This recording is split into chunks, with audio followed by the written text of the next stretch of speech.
I am Joshua, 29, and at my stepbrother's wedding dinner, he thought it would be a hilarious joke to introduce me to 120 high society guests as just a nurse. My own father burst out laughing right along with him. Before I tell you about how the bride's billionaire father froze the entire room and completely turned the tables, let me know where you're watching from in the comments. I love seeing how far these stories travel. I was sitting at table 14. If you have ever been to a high-end country club wedding, you know exactly what table 14 is. It is the table they wedge right next to the kitchen's swinging doors. It is the absolute edge of the room, the place where they hide the people they are forced to invite but do not want anyone to see. Every 30 seconds, a waiter with a massive tray of cleared plates would bump into the back of my chair. I was seated with a bored teenage babysitter who spent the entire time scrolling on her phone, a distant cousin who kept complaining about the temperature, and an empty chair. I was not there to be a guest. I was there to be accounted for, to check a box so my stepbrother could play the role of the generous, inclusive family man. I sat there in my dark gray suit, the only suit I owned, bought off the rack 3 years ago for a hospital gala.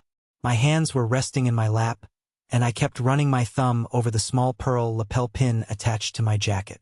It was a piece of my late mother's earring, repurposed by a cheap jeweler so I could carry a piece of her with me on important days. The Oakmont Country Club ballroom was completely stunning, almost suffocating in its wealth. Crystal chandeliers threw little rainbows across the vaulted ceiling.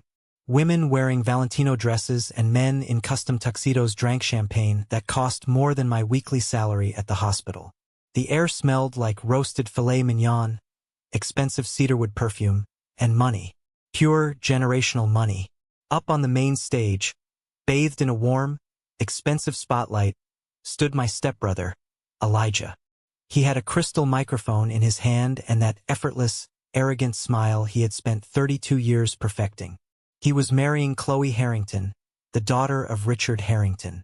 Richard was a self-made real estate billionaire who basically owned half the commercial properties in the county. Elijah had spent the last 2 years carefully crafting a flawless image of our family to present to the Harringtons, and tonight was his masterpiece.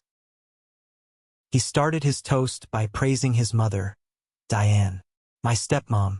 He called her his rock, the woman who taught him elegance, resilience, and grace. Diane sat at the head table, wearing a dress that cost more than my car, pressing a manicured hand to her chest. She closed her eyes, soaking in the applause like she was accepting an Academy Award. Then Elijah turned to my dad, Robert. Elijah called him a hero. He said, "Robert is the man who stepped up and showed me what a real father looks like. He taught me about hard work and integrity." My dad raised his glass, his eyes actually shining with tears of pride. He looked at Elijah with a level of pure adoration I had not seen directed at me since I was a little boy. Then, Elijah's eyes scanned the massive room. He looked past the tables of wealthy developers, past the partners at his law firm, and his gaze landed on the dark corner where I was sitting. A familiar, cruel smirk touched the corner of his lips. He leaned into the microphone. The pause he took was completely calculated, designed to make sure every single person in the room was listening. "And over there, way in the back," Elijah said, his voice echoing through the speakers. "That is my stepbrother, Joshua. He is just a nurse." He said the word nurse the way you would describe a stain on a rug or a bad habit. It was an apology, something that could not be helped, a disappointment the family bravely tolerated. The room went quiet for a split second, and then, the sound that will echo in my head for the rest of my life cut through the silence. My dad laughed. It wasn't a nervous chuckle. It was a booming, genuine, full-chested laugh. He threw his head back and laughed at me. Diane smirked, lifting her champagne flute to her lips to hide her satisfaction, her eyes locking onto mine with absolute malice. A ripple of polite laughter moved through the guests. When the groom laughs, the room follows. 120 people were looking at me, chuckling at my expense. I sat there, gripping my water glass so hard I thought the crystal would shatter in my hand. My jaw locked, the muscles in my neck pulled tight. I used the breathing techniques I use in the trauma bay when a patient is coding. 4 seconds in, 4 seconds out. I did not stand up. I did not storm out. I swallowed the humiliation just like I had swallowed every other insult for the past 20 years. I let the laughter wash over me, making myself as small and invisible as they wanted me to be. But as the laughter died down and conversations resumed, I noticed something. At the head table, one man was not laughing. Richard Harrington, the billionaire father of the bride, sat completely still. His champagne glass was untouched on the table. He was staring directly at me. His eyes were wide, locking onto my face, and then drifting down to the small pearl pin on my lapel. His jaw was slightly open. He leaned over to his wife, Margaret, and whispered something so fiercely she immediately turned to look at me too. I didn't know it yet, but the puzzle pieces were snapping together in his mind. To understand how we got to this freezing moment in the ballroom, and why Richard Harrington was staring at me like he had just seen a ghost, I need to take you back 3 weeks earlier. The wedding invitation arrived on a rainy Tuesday afternoon. It was wedged in my apartment mailbox between a past-due electric bill and a grocery store flyer. I remember standing in my cramped kitchen, my feet aching from a grueling 12-hour shift in the ER. I still smelled like hospital antiseptic and stale coffee. I stared at the thick, cream-colored envelope. It was heavy Crane and Company paper, pressed with gold foil lettering. I slid my thumb under the seal. Inside, the calligrapher had written my name. Joshua. They spelled it wrong. My own family could not be bothered to spell my name right on a $1,000 stationery order. Furthermore, there was no +1 option checked. It was not an invitation to celebrate our family. It was a summons. They needed me in the background to complete the picture, but they wanted to make sure I took up as little space as possible. Looking at that card, the weight of 20 years settled onto my chest, heavy and suffocating. I was 9 years old when my mother's funeral took place. I remember the cold rain that day, the smell of wet earth, and the way my dad held my hand so tightly it hurt. I thought it was just the two of us against the world. I thought our grief would bond us forever.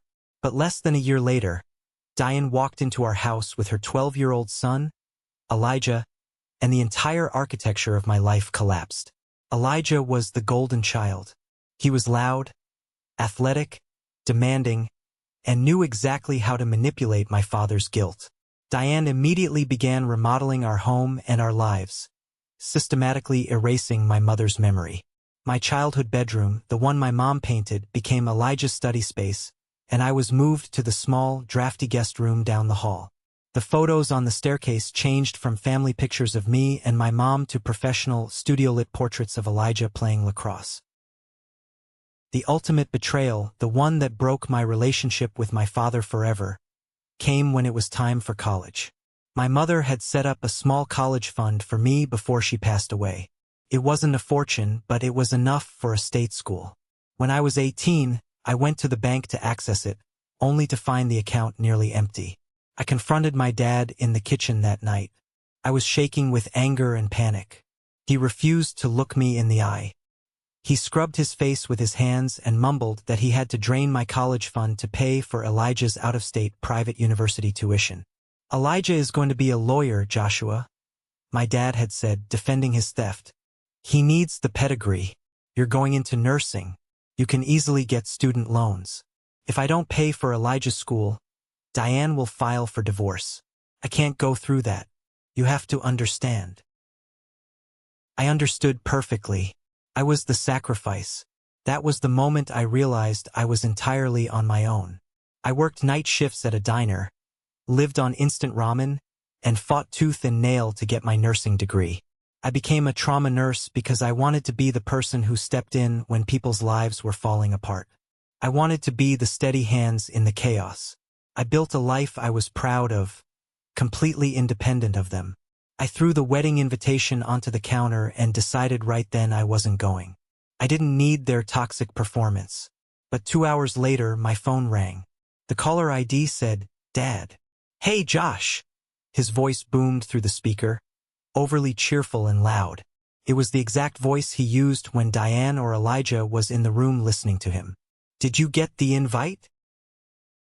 "I got it," I said flatly. "They spelled my name wrong. And I have to work that weekend anyway. Look, Josh."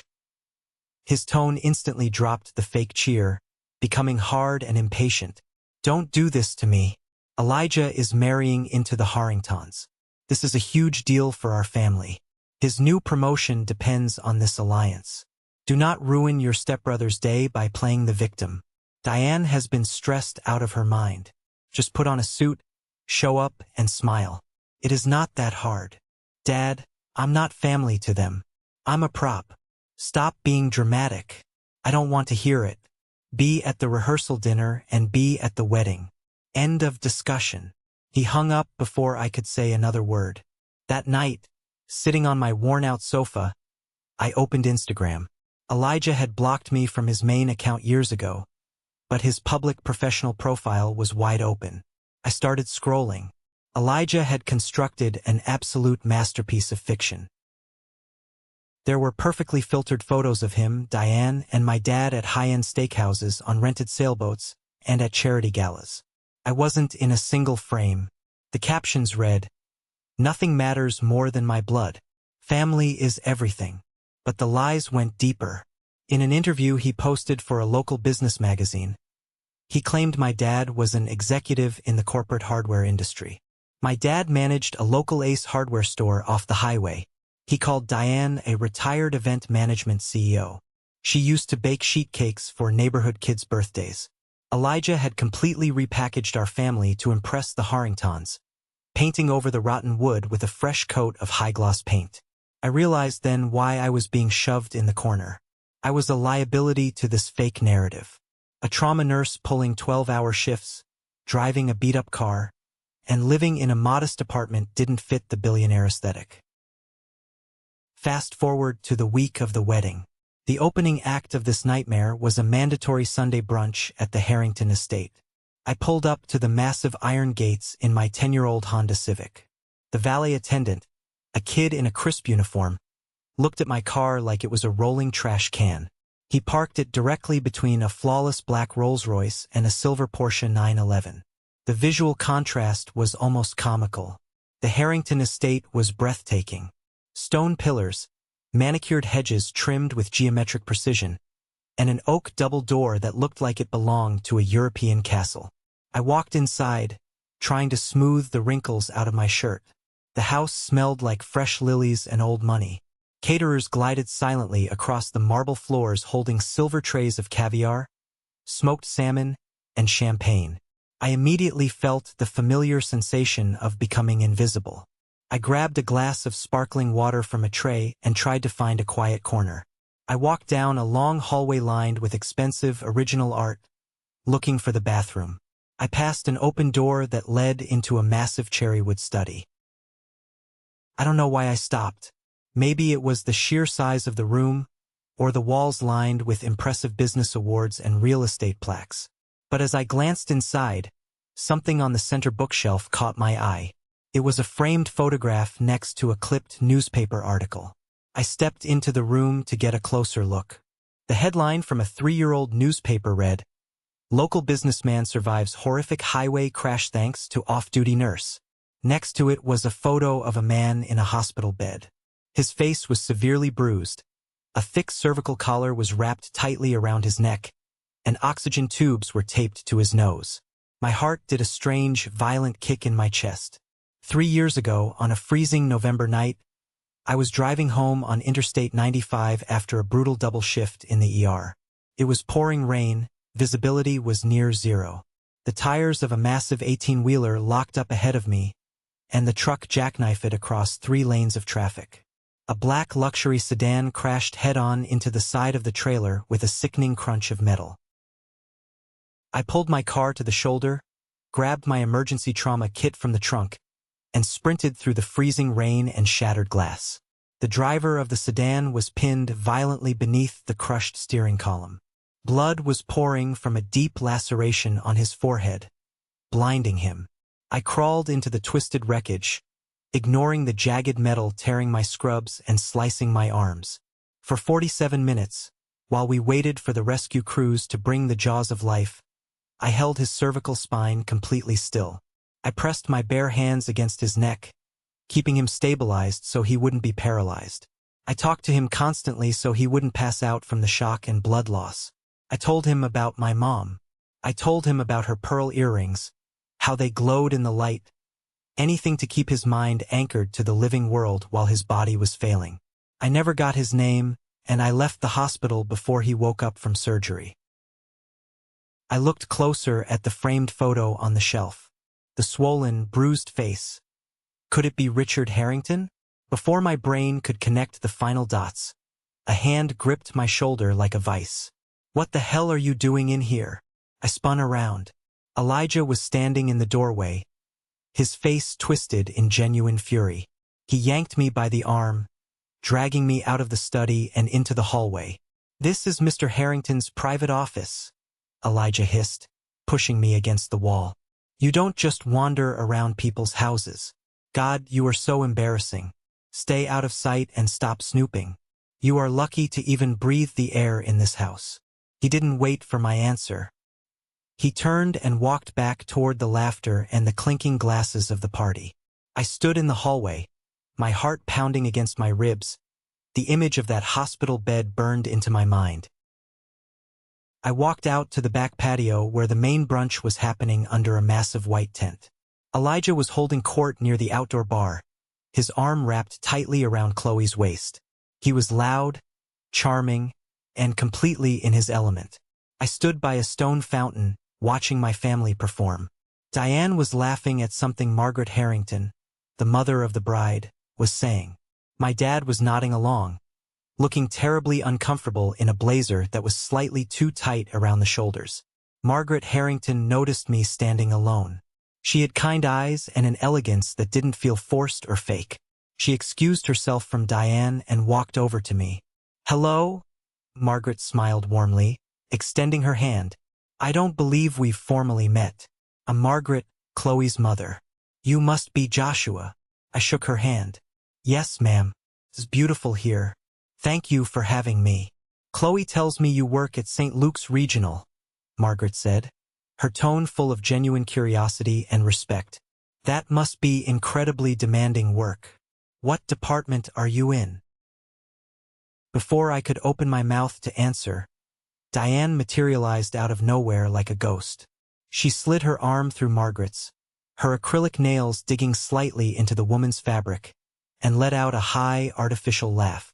"Oh, Margaret, you don't want to bore yourself talking about hospitals and sick people on such a lovely day," Diane said smoothly, physically steering Margaret away from me. "Come look at the floral arrangements for the centerpieces. The florist just sent over the mock-ups. Joshua is just fine catching his breath. Aren't you, sweetie?" She shot me a look that could freeze boiling water. I watched them walk away, feeling the familiar sting of erasure. Needing a moment to breathe, I slipped away from the main tent and walked up to a second-floor stone balcony that overlooked the garden. It was quiet up there. I leaned against the railing, letting the cool breeze hit my face. Below me, tucked into a small alcove near the rose bushes, stood Tyler, one of Elijah's groomsmen, talking to a bridesmaid. They were completely out of sight of the main party, and their voices drifted perfectly up to the balcony. "Where is the stepbrother anyway?" the bridesmaid asked, sipping a mimosa. "I haven't seen him all day." "Oh, the nurse guy?" Tyler chuckled softly. "Elijah says they try to keep him away from big crowds. Apparently, the guy has severe anger management problems, like legit mental issues. Elijah told Mr. Harrington that the family had to cut him off financially because he was so unstable. It's sad, really. Elijah acts so brave about it, taking the high road and still inviting him." I stopped breathing. The stone railing beneath my hands felt like ice. My vision tunneled. Mental issues, anger problems, unstable. Elijah hadn't just hidden me. He had actively destroyed my character to the Harrington family.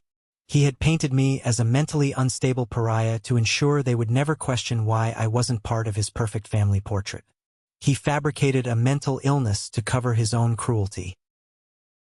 I pulled my phone out of my pocket. My hands were shaking. I dialed my father's number. I looked down into the crowd and saw my dad standing near the buffet table. He pulled his phone out, looked at the screen, sighed heavily, and walked away from the crowd before answering. "What is it, Joshua?" "I'm busy," he muttered. "Dad." My voice was shaking, but not from sadness. It was pure, unadulterated rage. "I just overheard Tyler talking.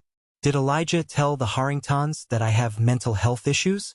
That I'm unstable and prone to anger?" Silence on the line. I stared down at the top of my father's head in the garden below. He rubbed the back of his neck, a nervous habit he had when he was caught in a lie. "Joshua, keep your voice down," my dad whispered sharply. "It's not a big deal. Elijah just needed to explain why you aren't around much. He was just managing the narrative so the Harringtons wouldn't ask too many questions about our family dynamic." Managing the narrative? I spat the words out. "He told them I was crazy, Dad. He assassinated my character to make himself look like a saint. And you knew? Tell me you didn't agree to this." "Look, Josh," Robert's voice hardened. "It is just easier this way. Do not cause a scene and do not make me hire a lawyer to deal with the fallout. Just keep your head down. It's one weekend." He hung up. I lowered the phone. A cold, heavy realization settled into my bones. My father wasn't just a passive bystander. He was an active participant in my destruction. Which brings us back to the rehearsal dinner. Back to the Oakmont Country Club. Back to table 14 by the kitchen doors, where Elijah stood on the stage, the microphone amplifying his sneer as he called me just a nurse. Back to the sound of my father laughing at my expense. I didn't stay for dessert. The moment the speeches ended and the string quartet started playing again, I stood up and walked straight toward the men's room. I needed to splash cold water on my face before I did something that would actually justify Elijah's fake stories about my anger. The bathroom was lined with imported Italian marble and smelled like expensive cedarwood. I turned on the gold faucet and gripped the edges of the sink, staring at my reflection. My jaw was tight, a muscle ticking in my cheek. The heavy oak door swung open behind me. Elijah walked in. He checked to make sure we were alone, and then the charming public smile melted right off his face. He stepped up to the sink next to me, turning on the water to wash his hands. "You look like a stray dog sitting over there at that table," Elijah said quietly, not looking at me, just looking at my reflection in the mirror. I grabbed a linen towel and dried my hands. I didn't say a word. "I saw you staring daggers at me during my speech," he continued, turning to face me. He pointed a wet finger at my chest. "Listen to me very carefully. Tomorrow is my wedding day. I am getting a major promotion at my corporate law firm specifically because I am marrying into the Harrington family. I will be handling their real estate acquisitions. This is the biggest weekend of my life. Do not screw it up with your pathetic pity party." "You told them I was mentally unstable," I said, my voice dangerously low. Elijah rolled his eyes, utterly unbothered. "Oh, grow up. I gave them a reason to pity you so they wouldn't ask why you're a 30-year-old nurse who still drives a beat-up Honda. I did you a favor. Just know your place, Joshua. Sit in the back, eat the free food, and keep your mouth shut." He threw his damp towel into the brass basket and walked out. I stood there, listening to the heavy door click shut. Know your place. I took a deep breath. He thought he had won. He thought I was broken. The next afternoon was the wedding day, the main event. I drove up to the Harrington estate just as the sun was beginning to set. The front drive looked like a luxury car dealership. The valet attendants were sprinting back and forth, parking rows of red Ferraris, sleek Lamborghinis, and massive G-Wagons. I handed the keys of my Honda Civic to a teenager in a vest, ignoring the slightly amused look on his face. I didn't care anymore. The reception was held inside a colossal glass-paneled tent erected on the back lawn. Thousands of fairy lights hung from the ceiling, mimicking a starry night sky. I found my seating card. Table 18. If table 14 at the rehearsal dinner was an insult, table 18 was an execution. It was literally positioned behind a massive floral pillar, right next to the entrance the waitstaff used to bring out the food. I sat down. The 2 chairs next to me were empty, no-shows. On my other side was Grace, a college student who had been hired to watch the flower girls. I smoothed the lapels of my dark suit. The small pearl pin caught the ambient light, glowing softly against the dark fabric. I touched it gently. I am here, Mom, I thought. I am surviving. The grand entrance happened. Elijah and Chloe danced onto the floor to thunderous applause. My dad and Diane were seated at the front, beaming, raising their glasses. The dinner service began. Waiters rushed past my table, their elbows brushing the back of my chair. I ate my steak in silence, watching the spectacle from the shadows. About an hour into the dinner, the music softened. People were mingling between tables. I was staring at the condensation dripping down my water glass when I noticed a shadow fall over my table. I looked up. Standing there, wearing a custom tuxedo with a look of intense, almost trembling focus on his face, was Richard Harrington. He didn't look at the empty chairs. He didn't look at the waiters rushing past. His eyes were locked entirely on me. He pulled out the empty chair next to mine, the chair meant for a no-show guest, and sat down. At the worst table in the room, the billionaire host took a seat. "You know," Richard said, his voice quiet but carrying a weight that made the noise of the room fade away. He stared at his hands resting on the table. 3 years ago, I was in a terrible accident. Interstate 95. A truck jackknifed in the rain. My heart stopped. The blood rushed to my ears, a loud roaring sound drowning out the jazz band. My car was crushed, Richard continued, turning his head slowly to look at me. I was trapped. I was bleeding out. I couldn't feel my legs. I was terrified, and I was absolutely certain I was going to die in the dark, in the rain. He paused, taking a slow, shaky breath. But someone climbed into that wreckage. Someone held my neck still for 47 minutes. He talked to me. He told me he was a nurse. He told me about his mother and her pearl earrings. Richard's eyes dropped from my face to the lapel of my jacket. He stared at the pearl pin. A single tear broke loose and tracked down his weathered cheek. "I tried to find him," Richard whispered, his voice cracking with emotion. "The hospital wouldn't release his name due to privacy laws. But I never forgot his voice. I never forgot the story about the pearls." He reached out and gently tapped the table in front of me. "Is it you?" Richard asked. I looked into the eyes of the man I had pulled from the edge of the grave. I swallowed the lump in my throat. "Yes, sir," I said quietly. "It's me." Richard closed his eyes. He let out a breath that sounded like he had been holding it for 3 years. He stood up slowly, placed a heavy hand on my shoulder, squeezed it tight, and walked away without another word. I watched him walk straight past the head table, ignoring Elijah, ignoring Diane. He pulled his cell phone out of his tuxedo pocket and walked out of the tent into the dark garden. He was making a call to the hospital to verify my identity. The storm wasn't just coming. It was already here. I sat at table 18, my heart hammering against my ribs like a trapped bird inside my chest. The jazz band was playing a slow, sweeping rendition of an old Frank Sinatra song, the upright bass thumping in time with my pulse. But all I could really hear was the rushing blood in my ears. I watched through the clear plastic walls of the massive reception tent as Richard Harrington stood out in the dark garden. He had his cell phone pressed tightly to his ear. He was pacing back and forth under the soft glow of a security light, his free hand slicing through the cool night air as he spoke with an intensity that you could feel even from 50 feet away. I did not know it at that exact second, but Richard was not calling his security team or his driver. He was calling St. Luke's Regional Hospital. He completely bypassed the General Hospital switchboard and used his considerable weight as a major philanthropic donor to get directly through to the emergency department's attending physician on duty. That physician happened to be Dr. Matthew, my boss and a man who has mentored me for years. I found out later exactly how that intense conversation went down. Richard demanded to know if a male nurse named Joshua, a man who consistently wore a repurposed pearl lapel pin on his scrubs or his jacket, was the lead medical responder on a massive multi-vehicle pileup on Interstate 95 3 years ago. Dr. Matthew is a man who plays entirely by the rules.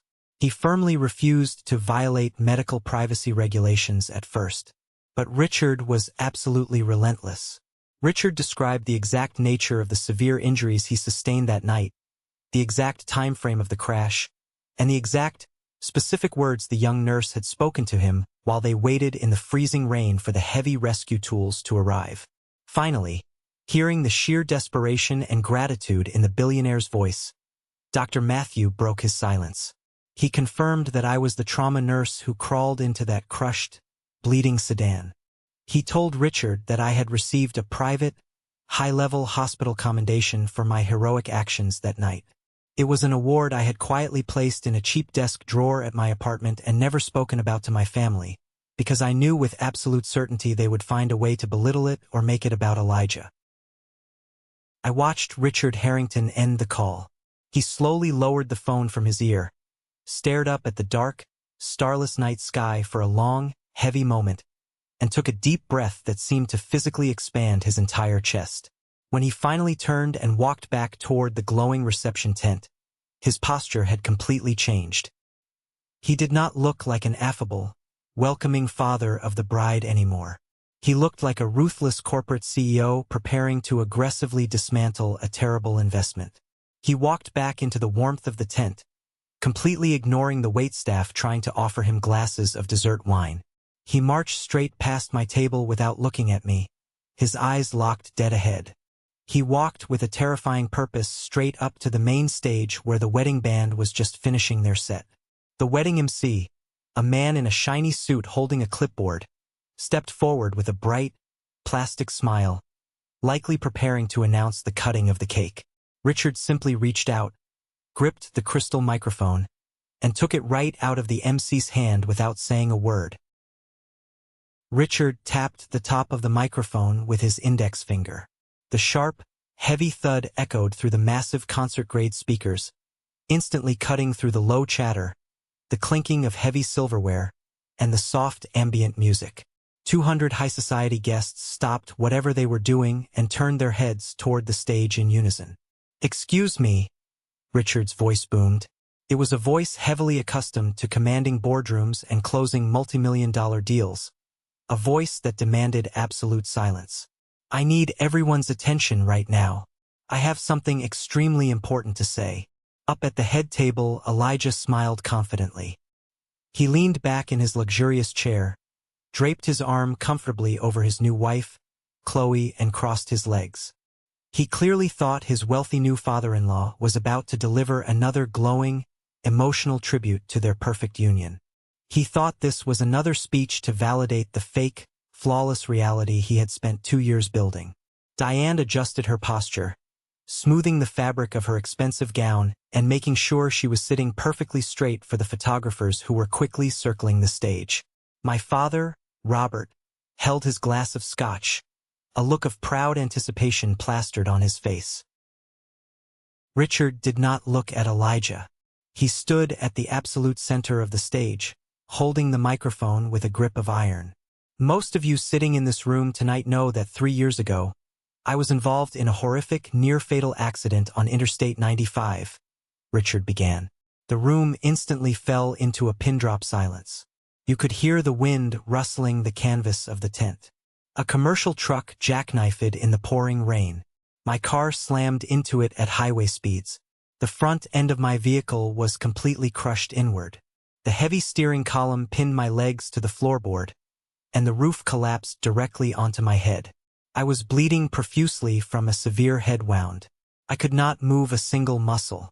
I was in agonizing pain. I was terrified, and I was absolutely convinced that I was taking my final breaths on this earth."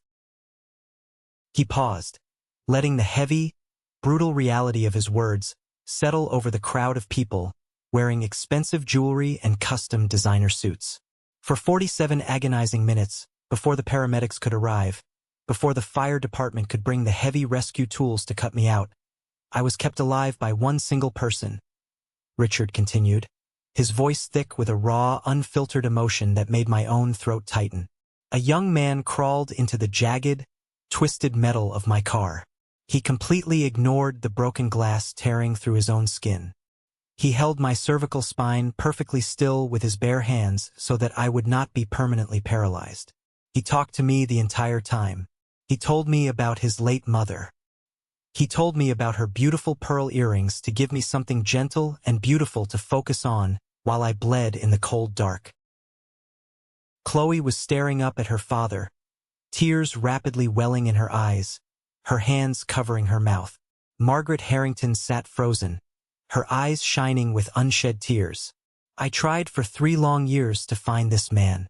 I hired private investigators. I begged the hospital administration. But he never came forward seeking a financial reward. He never asked for public recognition.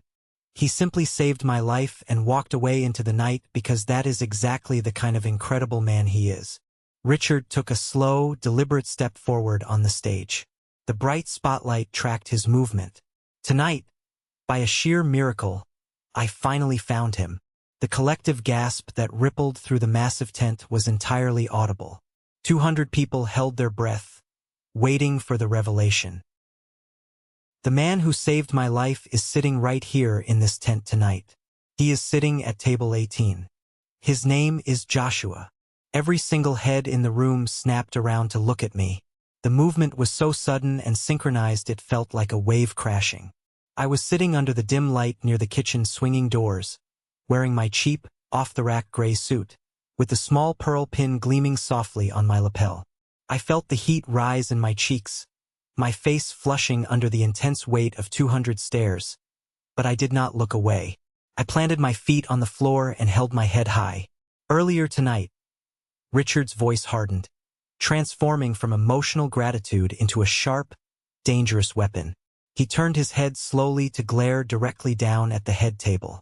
The groom stood on this very stage and thought it was incredibly amusing to introduce Joshua as just a nurse. I watched members of his own family laugh at him like he was a joke. Elijah's confident, arrogant smile vanished completely. The color rapidly drained from his face, leaving his skin looking like wet ash. He looked like a panicked ghost. Diane's mouth fell open in sheer, unadulterated horror. My dad, Robert, froze completely stiff, a glass of water hovering halfway to his lips, his eyes wide with a sudden, crushing realization. "Let me tell you exactly what just a nurse means," Richard thundered, his voice echoing fiercely through the speakers, shaking the very air in the tent. "It means kneeling in freezing rain and shattered glass to hold a dying stranger together. It means possessing a level of character, integrity, and selfless courage that most of the people laughing tonight could never even comprehend. Joshua is a hero. He is the only reason I am standing here to witness my daughter's wedding today." Someone at a table near the front started clapping. It was a slow, deliberate, powerful clap. Then, a prominent local real estate developer stood up and joined in. Within 5 seconds, a massive, unstoppable wave of movement swept through the tent. One by one, then table by table, the guests pushed their chairs back and stood up. The applause roared like a physical force. It was a deafening standing ovation, directed entirely at the man they had shoved into the darkest, most humiliating corner of the room. I stood up slowly. My knees were visibly shaking, but I looked directly at Richard Harrington and nodded respectfully. Up at the head table, the illusion violently shattered. Elijah panicked. His carefully constructed world of lies and manipulation was disintegrating in real time in front of the wealthiest, most powerful people in the state. In a moment of pure, unfiltered desperation, Elijah entirely lost control. He jumped to his feet, knocking his heavy wooden chair backward onto the floor. "He should have stayed invisible," Elijah screamed, his voice cracking wildly, pointing a shaking, accusatory finger at me. "He ruined everything. He is mentally unstable." The thunderous applause abruptly died. The silence that followed was heavy and deafening. Elijah stood there, chest heaving, realizing a second too late that he did not have a microphone, but his true, ugly, vicious nature had just been broadcast to everyone who mattered. He had just publicly confirmed his own cruelty. Chloe looked up at her new husband as if she were looking at a dangerous stranger who had just broken into her home. She stood up abruptly, her stunning designer wedding dress rustling loudly in the painfully quiet tent. She took 2 large steps away from him. "What did you just say?" Chloe asked, her voice trembling with absolute horror and disgust. "Elijah, what is wrong with you?" Before Elijah could stammer out a pathetic excuse or try to spin his outburst, Margaret Harrington rose from her seat. Margaret possessed that quiet, terrifying authority that only comes from decades of holding immense social and financial power. She calmly walked around the head table, her heels clicking sharply on the wooden floor, and stood directly in front of Diane and Elijah. "For 2 entire years, you sat in my home and told my family that Joshua suffered from severe mental health issues," Margaret said, her voice carrying clearly and coldly across the front tables. "You told us he was prone to violent, unpredictable anger and that your family had to distance yourselves for your own safety. You completely fabricated a malicious, evil lie about a man who spends his life saving others, just so you could hide him away and pretend you were a flawless, high-society family." Diane tried to speak, her hands fluttering nervously around her expensive borrowed necklace, her face flushed red with absolute humiliation. "Margaret, please, you have to understand. We were just trying to protect your family from his awkwardness. He doesn't fit in." "Do not insult my intelligence, Diane," Margaret snapped, cutting her off instantly, her eyes flashing with pure disdain. "You are frauds. Your entire narrative is a toxic lie. You are not welcome in our lives." Richard stepped down from the stage, his face a mask of determined focus. He walked purposefully through the parted crowd of guests until he reached my table in the back corner. He stood right in front of me and extended his hand. I shook it firmly, feeling the solid, honest weight of his grip. "Joshua," Richard said, his voice carrying clearly to the surrounding guests who were watching with bated breath. "My family owes you an unpayable debt, and I promise you, by tomorrow morning, the Harrington Foundation will ensure you are properly rewarded for your heroism and your absolute professional dedication. As for the rest of your so-called family, they are going to have a lot to answer for." This is a moment that changed everything, when I finally regained control of my life. Thank you for your patience in getting this far. You are amazing. Please like the video and leave a comment below to let me know you've been with me. This will not only help more people find this story, but also let me know that my experiences are meaningful to someone. Your support is the biggest motivation for me to continue sharing the rest of this journey. The reception did not recover from the shockwave. The jazz band awkwardly tried to play softly again, but the celebratory energy was entirely dead. Guests were whispering behind their hands, casting harsh, judging glances at the head table where Elijah sat slumped with his head in his hands, while Chloe stood several feet away, refusing to even look in his direction. I desperately needed fresh air. My chest felt tight from the adrenaline. I walked out of the tent, leaving the heavy stairs behind, and navigated the stone pathways until I found a secluded, dimly lit balcony overlooking the lower gardens. I stood there, gripping the cold stone railing, letting the crisp night air wash over my burning face. The heavy, suffocating weight I had carried in my chest since I was 9 years old was completely gone. I felt incredibly light. I felt utterly vindicated. I heard the crunch of footsteps on the gravel behind me. I turned around to see my dad, Robert. His suit looked incredibly rumpled, and he looked 10 years older than he had just an hour ago. His eyes were bloodshot, and tears were spilling down his cheeks, catching the dim light of the balcony lanterns. "Joshua," he choked out, taking a hesitant step toward me with his hands held out in a pleading gesture. "Joshua, I am so sorry. I didn't know he was going to say those horrible things on stage. I swear to you, I didn't know. I looked at the man who was supposed to protect me, the man who was supposed to be my hero.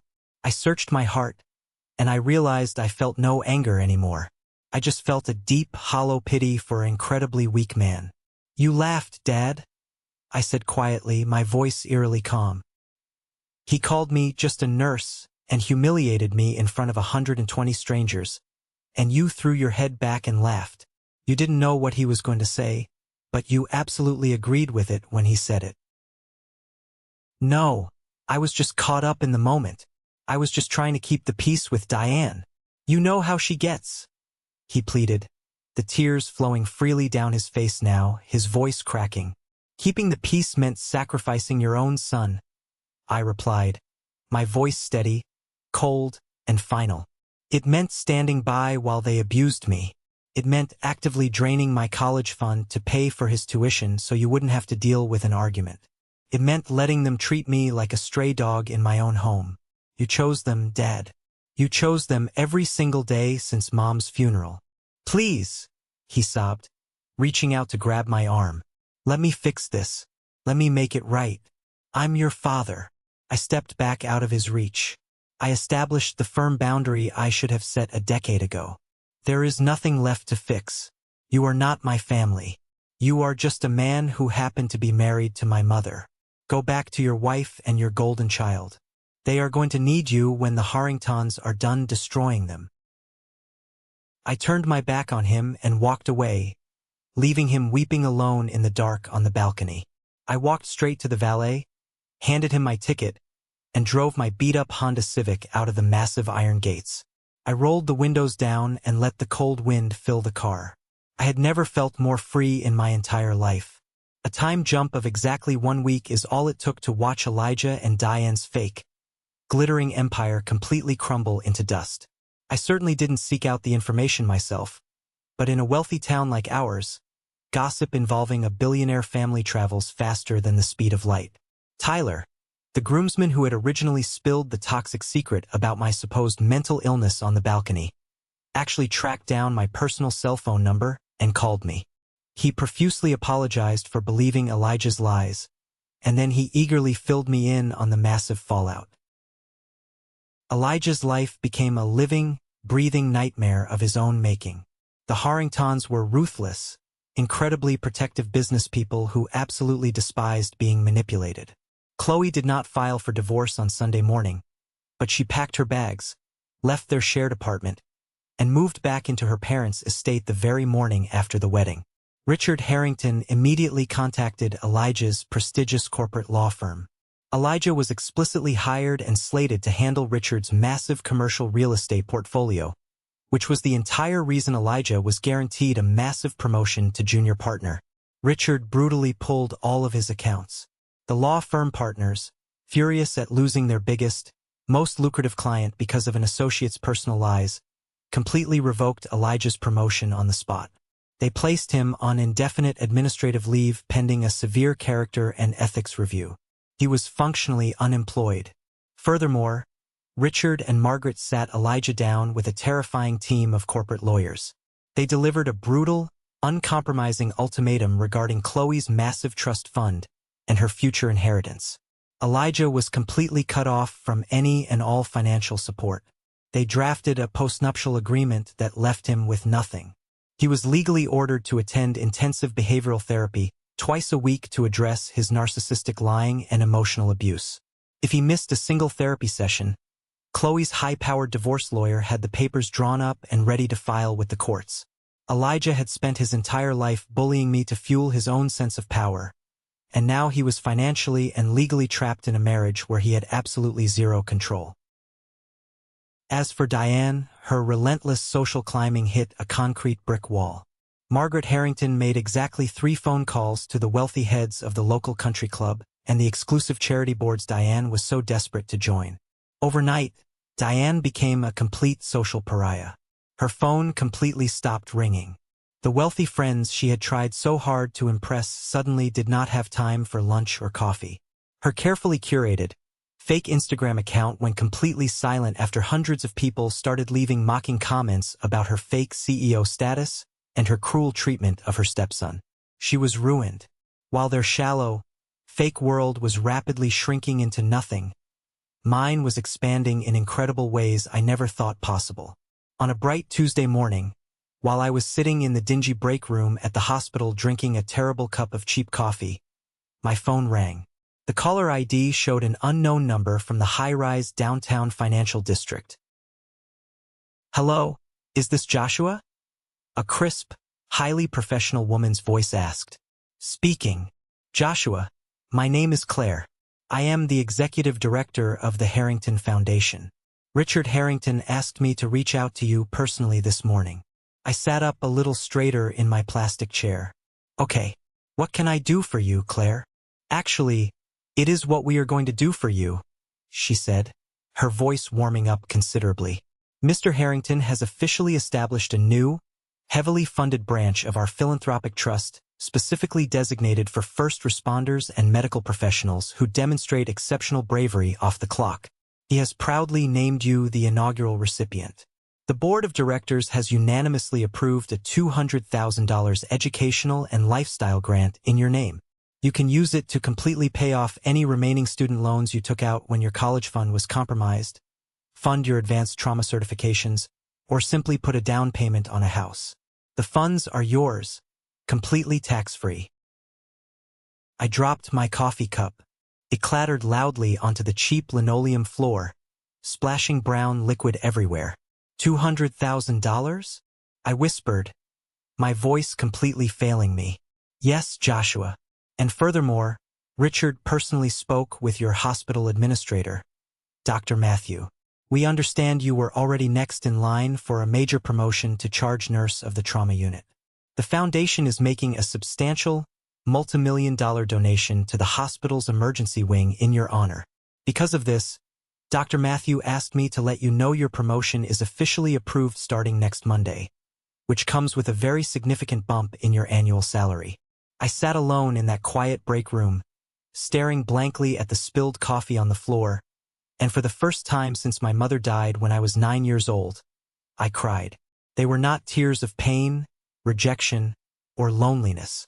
They were tears of overwhelming, pure, unadulterated relief. The universe had finally beautifully balanced the scales. Exactly 2 days after that incredible phone call from Claire, a thick, heavy envelope arrived in my apartment mailbox. The handwriting on the front was shaky, rushed, and unfortunately very familiar. It was from my father. I took the envelope inside, made myself a hot cup of tea to calm my nerves, and sat at my small, scratched kitchen table. I slowly opened the envelope. Inside were 3 pages of densely packed, handwritten text on yellow legal paper. Robert poured his entire heart out onto those pages. He wrote extensively about his crushing guilt, about how he had been an absolute coward for 20 years. He openly admitted that he let Diane completely manipulate him because he was utterly terrified of being alone again after my mother's funeral. He confessed that stealing my college fund to pay for Elijah's law school was the single greatest regret of his miserable life. He wrote that standing on that balcony the night of the wedding felt like attending a second funeral, a funeral for the father he was supposed to be. He shamelessly begged for a second chance. He begged to take me to dinner, to start over, to somehow earn custody of our relationship back before it was too late. I read every single word carefully, absorbing the ink. I felt the profound sorrow and desperation radiating from the pages. But as I reached the very end of the 3rd page, I realized something incredibly important about myself. I did not feel any burning anger anymore, but I also did not feel a single ounce of desire to pick up the phone and call him. The emotional cord was permanently cut. You cannot deliberately starve a child of affection and basic respect for 20 years, throw them to the wolves for your own selfish comfort, and then expect a single, tear-stained letter of apology to magically rebuild the burned bridge when the wolves finally turn around and bite you. I folded the letter neatly along its original creases. I walked slowly into my bedroom and opened the bottom drawer of my wooden nightstand. I placed the letter inside, shut the drawer firmly, and walked away.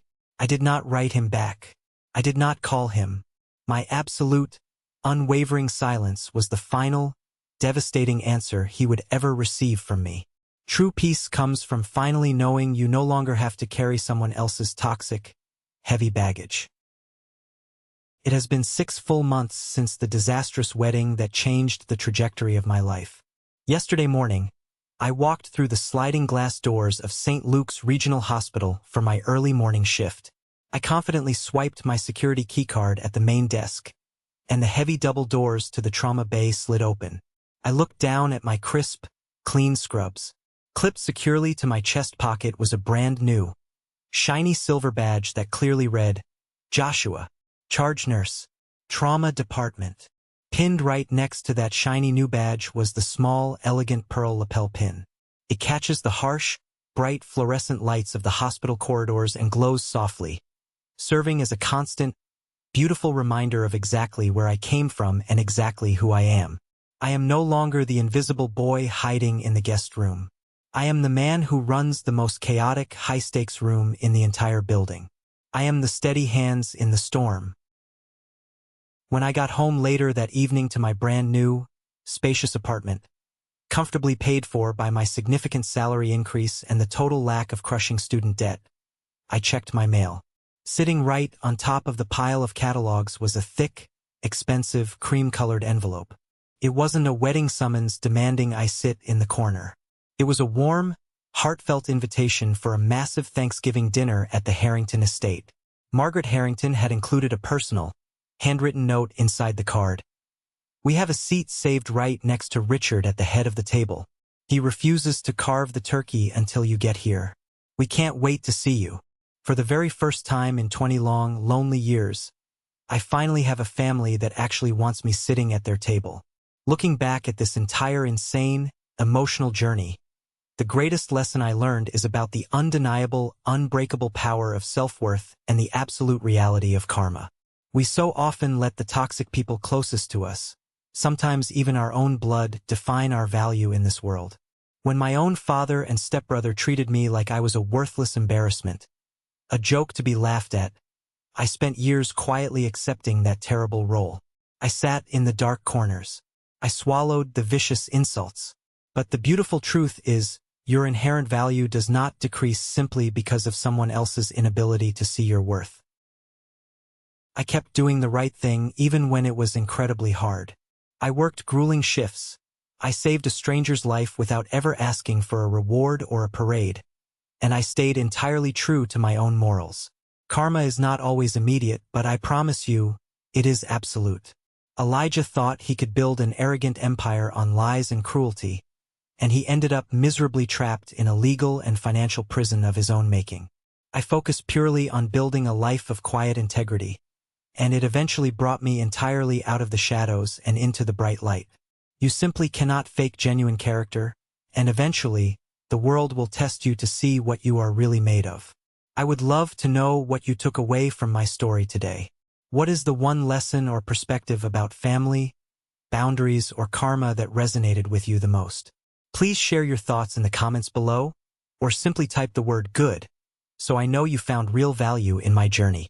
Thank you so much for listening, and remember, never, ever let anyone relegate you to the back table of your own life.